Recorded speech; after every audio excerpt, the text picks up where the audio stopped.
Então disse Eliseu: ouvi a palavra do Senhor.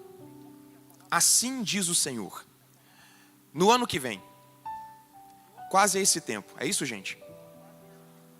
Daqui 6 meses. O que está escrito ali? O que está escrito? Amanhã. Quase a esse tempo, uma medida de farinha haverá por 1 ciclo, e 2 medidas de cevada por 1 ciclo à porta de Samaria. Porém, um capitão, em cuja mão o rei se encostava, respondeu ao homem de Deus e disse: eis que, ainda que o Senhor fizesse janelas no céu, poder-se-ia fazer isso? E ele disse: eis que verá com os seus olhos, porém daí não comerás. E 4 homens leprosos estavam à entrada da porta, os quais disseram uns aos outros: para que estaremos nós aqui até morrermos? Se dissermos: entremos na cidade, há fome na cidade, e morreremos aí. E se ficarmos aqui, também morreremos. Vamos nós, pois, agora, e demos conosco no arraial dos Círios. Se nos deixarem viver, viveremos. E se nos matarem, tão somente morreremos. E levantaram-se ao crepúsculo para irem ao arraial dos Círios. E chegando à entrada do arraial dos Círios, eis que não havia ali ninguém.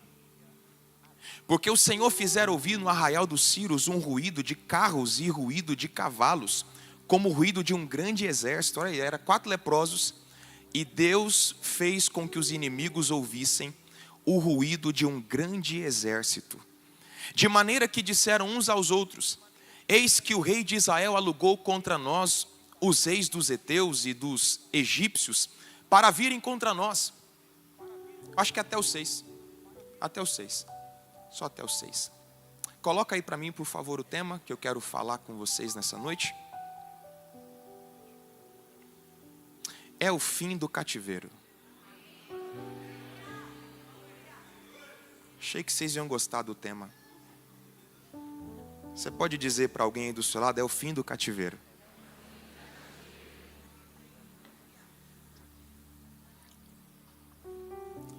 Samaria estava totalmente cercada.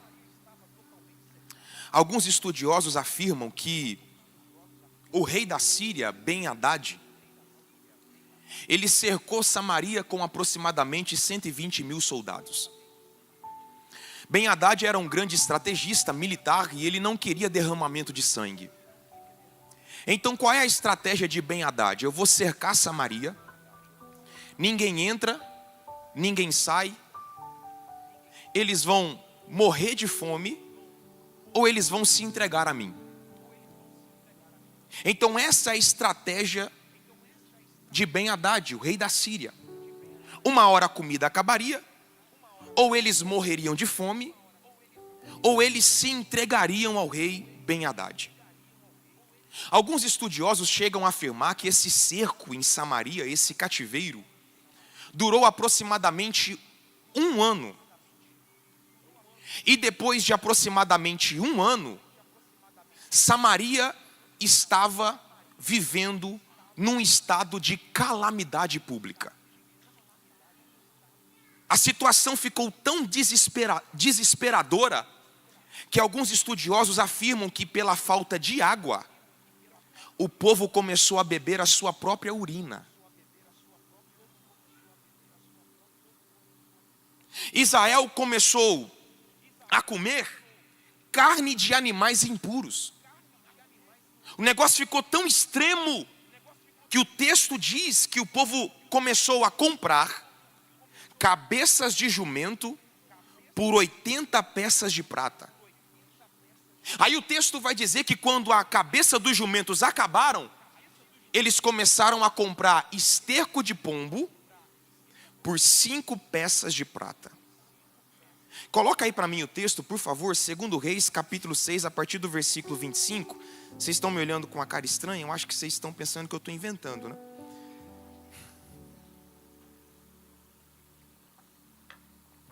Olha aí. E houve grande fome em Samaria, Porque eis que a cercaram até que se vendeu uma cabeça de um jumento por 80 peças de prata, e a quarta parte de um cabo de esterco de pombas por 5 peças de prata. Então a situação chegou num estado em que até animais que eram considerados impuros, o povo começou a fazer como comida.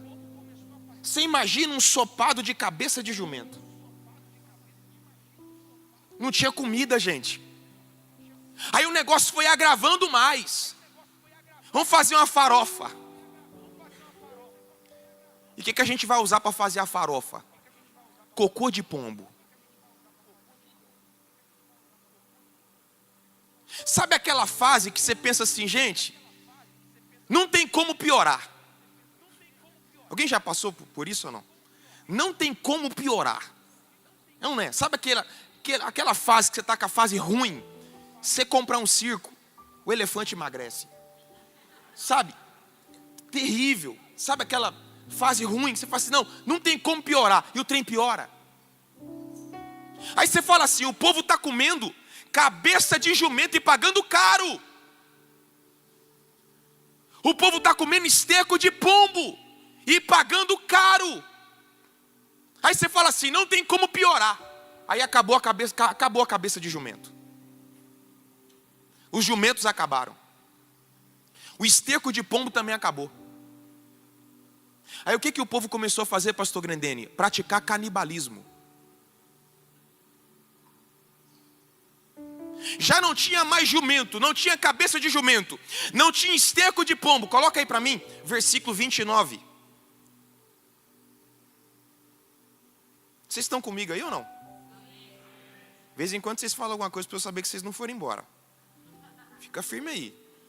Estou indo devagarzinho assim, porque tem uma pessoa que falou que eu grito muito, então estou indo mais devagar. Olha o que o texto diz. Cozemos, pois, o meu filho. É uma mulher falando para o rei. Ela chegou diante do rei e disse, rei, eu tenho um problema para o senhor resolver. Qual é o problema? Pois é, não tinha mais cabeça de jumento, não tinha mais esterco de pombo, e a gente passando fome, miséria, o caos, cercado, cativeiro. Aí sabe qual foi a ideia que a gente teve? Eu e a minha vizinha, vamos fazer o seguinte, hoje a gente come o meu filho. E amanhã a gente come o seu. A vizinha falou, topou, tá. É nós. Hoje nós come o seu filho, e amanhã nós cozinha o meu.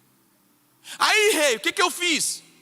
No dia de comer o meu filho, eu tudo certo, ensopado de filho. Está aqui, ó. Aí chegou no dia de comer o filho dela, ela escondeu.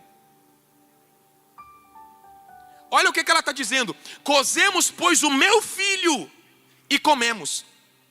Mas dizendo-lhe eu ao outro dia, dá cá o teu filho para que comamos, escondeu o seu filho. Você está entendendo a gravidade do contexto que está acontecendo aqui? O povo chegou à extrema miséria, caos, crise, problema, angústia, falta d'água, falta de alimentação. Deixa eu te fazer uma pergunta, você já se sentiu cercado?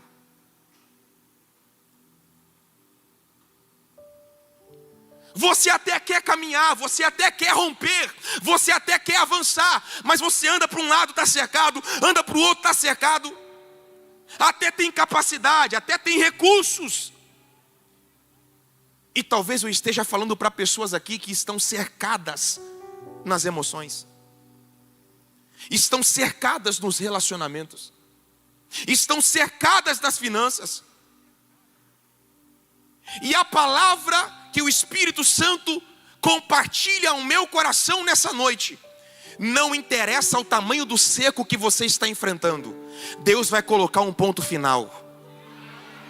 2 amém e metade de um aleluia. Eu vou repetir isso aqui para alguém, só para você acordar. Não interessa o tamanho do seco que você está enfrentando, Deus está dizendo para alguém nessa noite, eu vou colocar um ponto final. Esse texto ele é muito rico. E eu quero aplicar aqui algumas verdades proféticas para abençoar o seu coração. E a gente já vai orar, ceiar e ir para casa. A primeira verdade importante que nós temos aqui é que no meio do cerco, Deus nunca ficará sem uma voz profética. Vou repetir. No meio do cerco, Deus nunca ficará sem uma voz profética.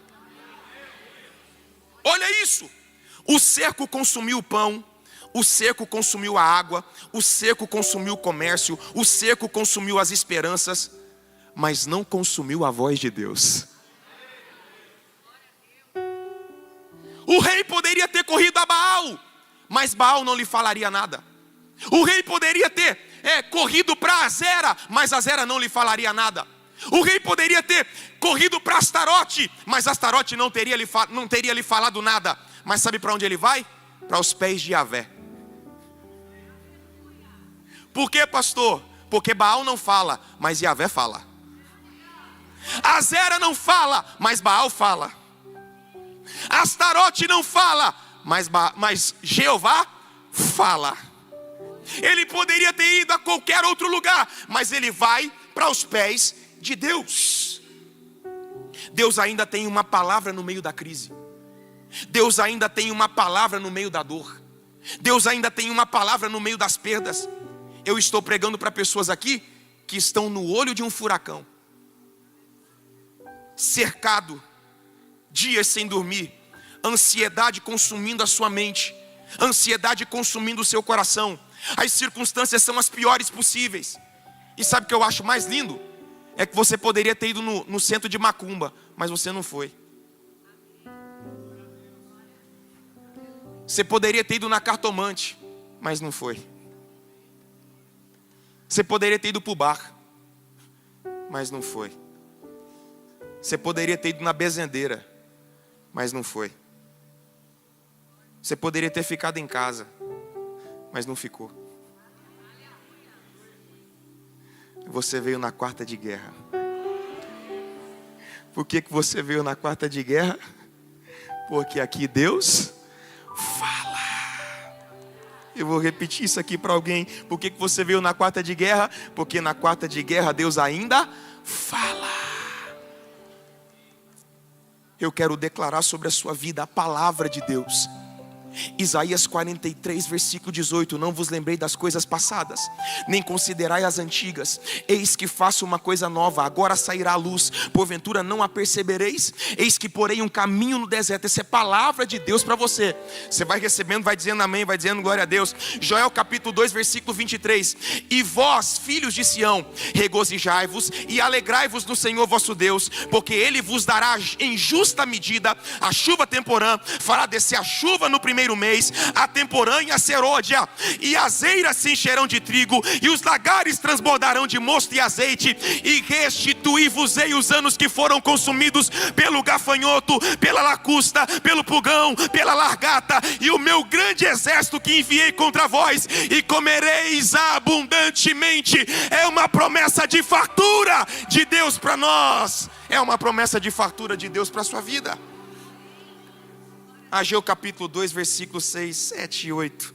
Porque assim diz o Senhor: ainda uma vez, daqui a pouco, farei tremer os céus, e o mar, e a terra, e farei tremer todas as nações, e virão coisas preciosas de todas as nações, e encherei essa casa de glória, diz o Senhor. Minha é a prata, meu é o ouro, diz o Senhor dos exércitos. A glória desta última casa será maior do que a da primeira, diz o Senhor dos exércitos. Nesse lugar darei a paz, diz o Senhor dos exércitos. Você pode ter ficado sem dinheiro, você pode ter ficado sem expectativa, mas a voz de Deus ainda está liberada sobre nós. Haverá uma palavra. Haverá uma palavra. Haverá uma palavra. O cerco consumiu tudo, mas não consumiu a voz de Deus. Ainda há uma palavra de esperança sobre o seu casamento. Ainda há uma palavra de esperança sobre as suas finanças. Ainda há uma palavra de esperança sobre a sua saúde emocional. Ainda há uma palavra de esperança. Não é o fim. Pastor, o seco consumiu muita coisa, mas não consumiu a voz de Deus. A voz de Deus ainda continua ecoando. A palavra de Deus ainda continua fluindo. Alguém pode celebrar por essa verdade nessa noite? Diga glória a Deus. Agora, pastor Grendene, o que Deus falou através do profeta? Qual foi a palavra direcionada de Deus através da vida de Eliseu? Olha o que o texto diz. Amanhã, a estas horas mais ou menos, vai haver comida para todo mundo. Vai haver provisão para todo mundo. Olha o que o texto está dizendo. Amanhã, Eliseu levanta a voz com ousadia. O rei não suportava mais esperar. A paciência havia se esgotado. Os recursos haviam acabado. E o que o profeta diz? Amanhã. Você pode dizer isso? 1, 2, 3? Amanhã.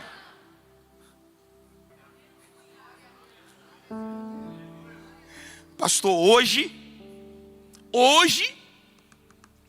a crise está estabelecida. Pastor, hoje o povo está comendo cabeça de jumento e pagando caro. Hoje o povo está comendo esterco de pombo. Da falência. Hoje o médico não deu mais esperanças. Hoje o céu está fechado. Mas amanhã, eu precisava de mais 3 aqui nessa noite. Que eu estou sentindo Deus nessa palavra, aleluia. Tem mais alguém comigo? Hoje o cenário é um dos piores possíveis. Tem que ter um profeta doido para se levantar no meio do povo para dizer: amanhã, amanhã, amanhã, amanhã, amanhã, amanhã. Eu vou repetir isso aqui até você falar alguma coisa. Amanhã, amanhã, amanhã, amanhã, amanhã as coisas voltarão ao normal.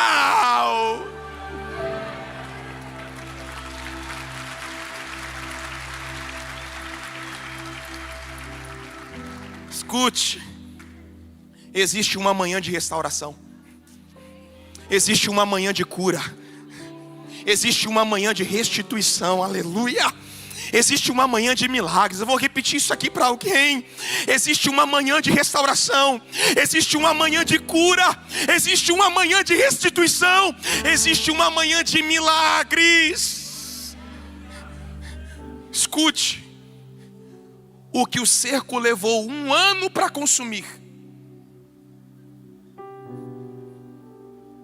Deus reverteu de um dia para o outro.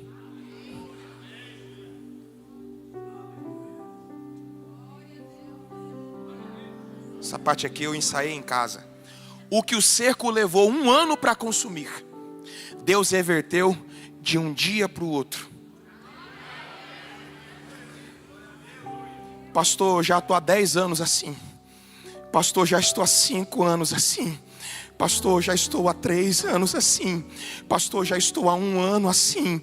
Eu já estou há meses assim. E eu até já acostumei com essa realidade.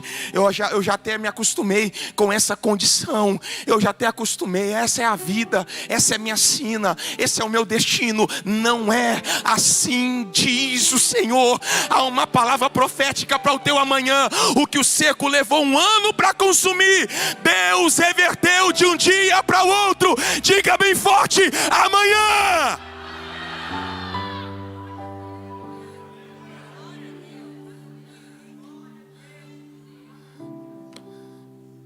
Amanhã os preços abusivos vão cair drasticamente. Amanhã vai ter farinha e cevada para os animais. Amanhã vai voltar a ter comida em Samaria. Amanhã as coisas vão voltar para o seu devido lugar. Amanhã a esperança vai brotar.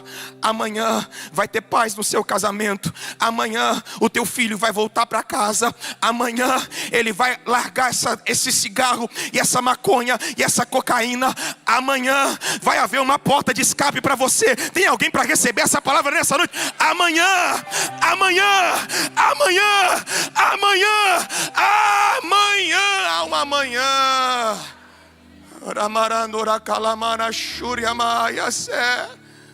Amanhã. Caos, crise, portas fechadas. Mas uma palavra profética é capaz de mudar todo o cenário. Uma palavra profética é capaz de mudar todo um cenário de crise, é capaz de mudar todo um cenário de dor. Tem alguém comigo para receber essa palavra nessa noite, pastor? Para mim o ano já acabou, para mim eu já desisti desse ciclo. Em nome de Jesus, há uma manhã de glória te esperando, há uma manhã de restauração vindo ao seu encontro.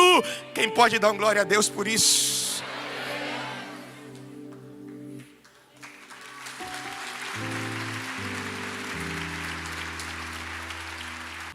Ouvindo a palavra, eu imagino a reação do capitão dando um sorrisinho de canto de boca. Amanhã? Nem se Deus abrir as janelas dos céus. Isso que você está falando é impossível de acontecer. Isso que você está falando é só para ganhar like, só para ganhar curtida e comentário, Eliseu. Para de enganar o povo. A gente já está 1 ano vivendo nessa crise. A gente já está 1 ano vivendo cercado, vivendo nessa condição. Eliseu, o que você está dizendo que vai acontecer é impossível. Escute, se afaste de pessoas que não acreditam na voz de Deus. Por quê, pastor? Porque elas podem te contaminar.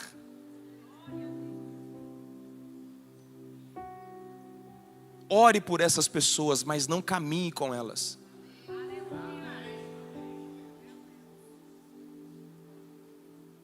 Anote isso: a incredulidade pode tornar aquilo que era para ser passageiro em uma circunstância permanente. Deus tira o povo do Egito para que eles passassem pelo deserto e entrassem na terra prometida, mas por causa da incredulidade, o que era para ser passageiro, transitório, se tornou permanente. Então vocês não creem em mim? Então vocês vão ficar plantados aí no deserto. Mas Josué e Caleb,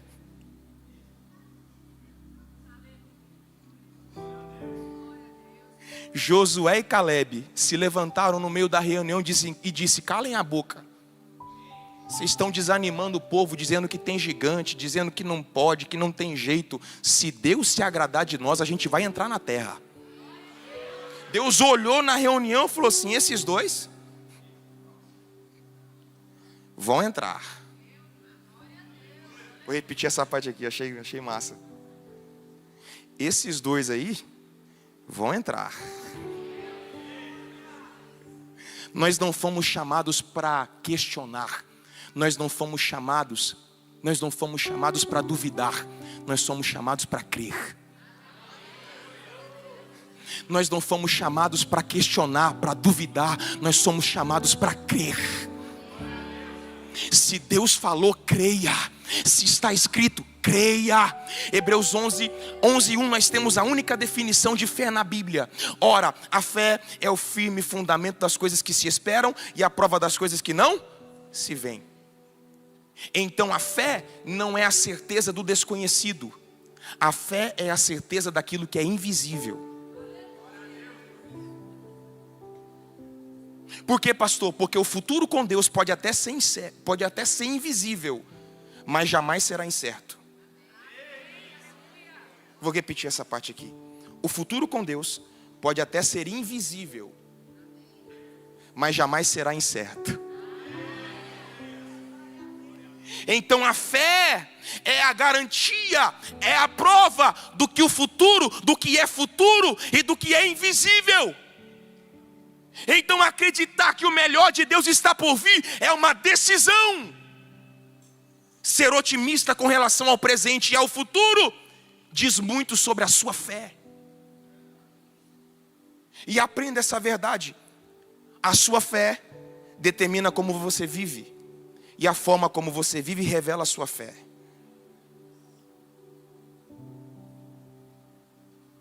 Se Deus falou, eu creio.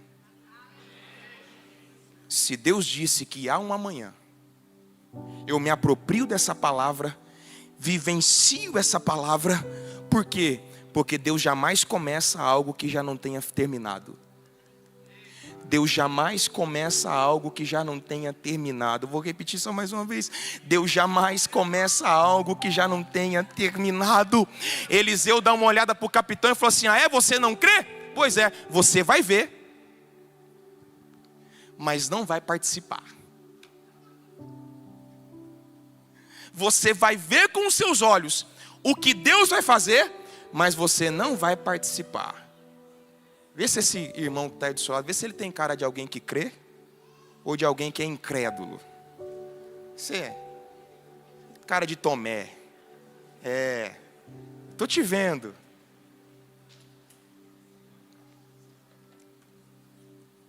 Diga assim para ele: se você não crê, sai de perto de mim, em nome de Jesus.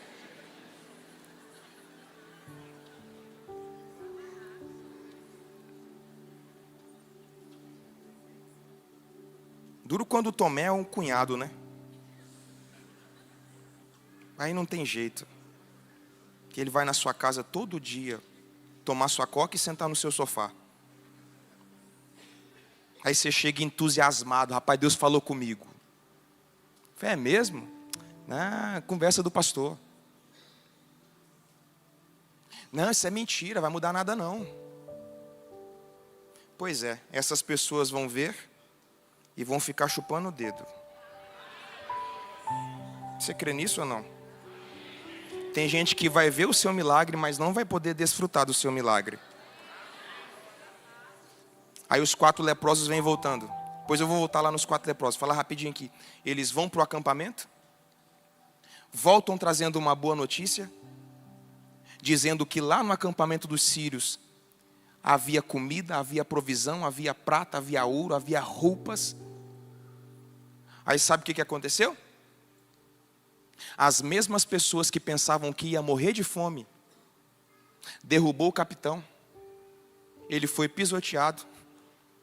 Ele ouviu, ele viu, mas não pôde desfrutar. Por isso, eu te desafio a acreditar nessa noite.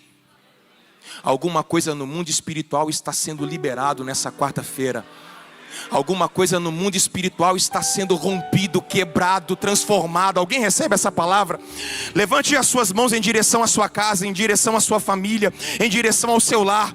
Pai, é no nome de Jesus que eu quero liberar essa palavra. Há uma manhã profética, meu Deus, sobre cada família representada aqui. Há uma manhã de restauração na saúde. Há uma manhã de restauração na saúde mental. Há uma manhã de restauração, ó Deus, nas finanças. Há uma manhã de restauração para o ministério. Nós não ficaremos cercados para sempre. É o fim do cativeiro. Quem pode quebrar o silêncio e adorá-lo nessa noite?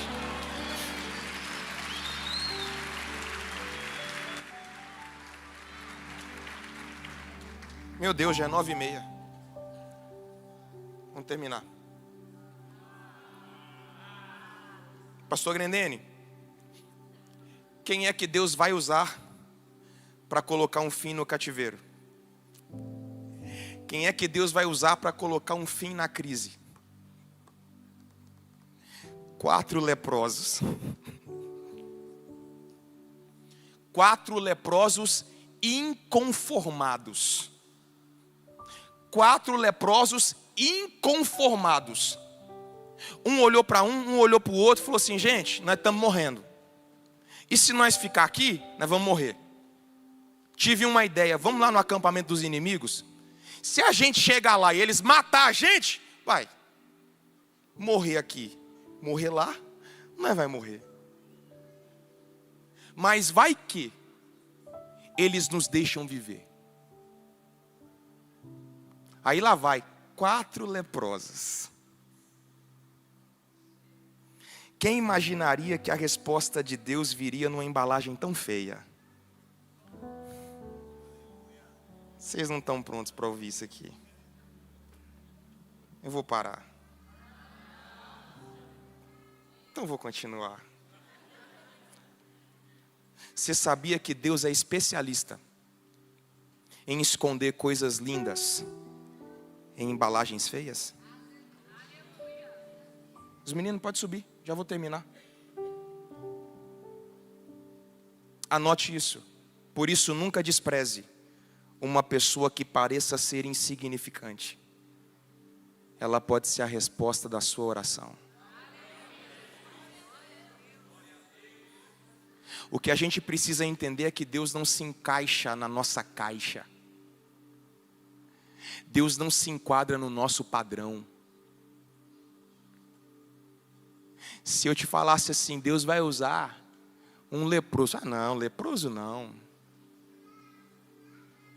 Não, Deus vai usar um corintiano. Não, corintiano não. Eles sempre manifestam. Mas tudo bem. Deus não se enquadra dentro das nossas expectativas. Deus, Ele usa métodos improváveis, pessoas improváveis, formas improváveis. Aí os 4 leprosos decidiram se movimentar. Aí o texto diz que quando eles começaram a se movimentar, lá no arraial dos inimigos, eles começaram a ouvir barulho de carros, cavalos e soldados. Você pode imaginar isso? 4 leprosos, faltando pedaço da orelha, pedaço da mão, porque a lepra, ela corrói, ela come o corpo. 4 leprosos, fracos, frágeis, inúteis. Já que vocês decidiram se movimentar, já que vocês decidiram fazer a parte de vocês, eu vou fazer a minha. Aquilo que vocês não podem fazer, eu faço. Lá no arraial dos inimigos, Deus fez os soldados inimigos ouvirem um grande exército vindo. E quem era? Quando a resposta chegar, vai te surpreender, porque ela vai vir numa embalagem que você não esperava. Quando você receber a mensagem, quando você abrir o e-mail, quando o telefone tocar, você não vai acreditar, é a resposta de Deus. Quando os leprosos chegaram no arraial dos inimigos, não tinha um inimigo lá. E sabe o que eles acharam? Comida. Sabe o que eles acharam? Dinheiro, ouro, prata. Eles acharam roupas, tecidos.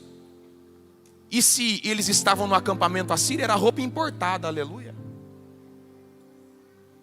Olha como Deus faz. Talvez para você o ano acabou, para Deus ainda não. Talvez as suas expectativas com relação a 2023 já se foram. Mas Deus está dizendo, há um amanhã te esperando. Você pode ficar de pé em nome de Jesus.